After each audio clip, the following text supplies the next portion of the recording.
మరొక బ్రేకింగ్ కృష్ణా జిల్లా Challapalli police station లో పేరుడు ఘటనపై దర్యాప్తు కొనసాగుతోంది.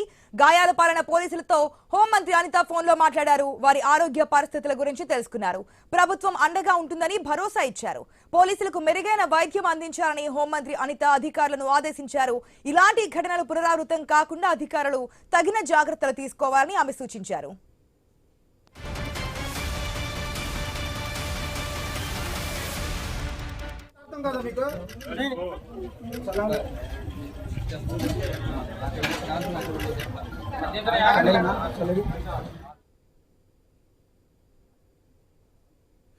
కృష్ణా జిల్లా చల్లపల్లి పోలీస్ స్టేషన్ లో పేరుడు ఘటనకు సంబంధించి దర్యాప్తు అయితే కొనసాగుతోంది. గాయాల పైన వారిని పోలీసులతో హోంమంత్రి అనిత కూడా ఫోన్ లో మాట్లాడారు.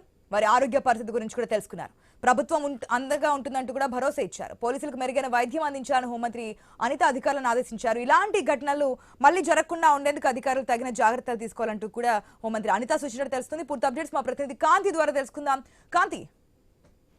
ఆశ, ఏదైతే కృష్ణా జిల్లా చల్లపల్లి పోలీస్ స్టేషన్ లో బాణసంచ పేలి 3 పోలీసులకు తీవ్ర గాయాలయ్యాయి. అయితే కోర్టు ఉత్తర్వుల ప్రకారం నిన్న ఉదయం పంచనామాకు సిద్ధం చేస్తుండగా బాక్స్ లో నుంచి జారి పడిన ఒక నేల టపాసు పేలి దాని ఒత్తిడితో బాక్స్ లో ఉన్నటువంటి మిగిలిన బాణసంచ అంతా ఒక్కసారిగా పేలిపోవడంతో అక్కడ దగ్గరగా ఉన్నటువంటి court constable Abdullah, driver Nagaraju, Challapalli SI దుర్గాంజనేయులకు తీవ్రంగా గాయాలయ్యాయి. వారిని ఎన్ఆర్ఐ ఆసుపత్రికి తరలించి వైద్య సేవలు అందిస్తున్నారు. Head constable Teja, constable Parvathi, మరో కానిస్టేబుల్ కు స్వల్ప గాయాలవగా చల్లపల్లి ప్రభుత్వ ఆసుపత్రిలో చికిత్స అందించి పంపించడం జరిగింది. అయితే ఈ ఘటనకు సంబంధించి పోలీస్ స్టేషన్ లో పేలుడుకు సంబంధించినటువంటి దర్యాప్తు అయితే కొనసాగుతుంది. గాయాలు పాలైనటువంటి పోలీసులతోటి హోంమంత్రి అనిత ఫోన్ లో మాట్లాడి వారిని పరామర్శించారు. వారి ఆరోగ్య పరిస్థితుల గురించి అడిగి తెలుసుకోవడంతో పాటుగా ప్రభుత్వం అండగా ఉంటుందని భరోసా ఇవ్వడం,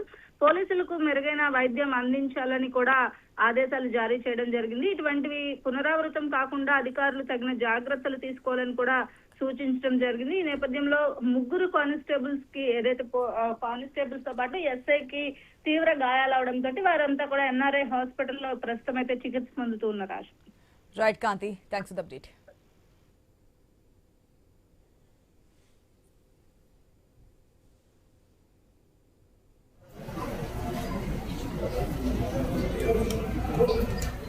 Thank you.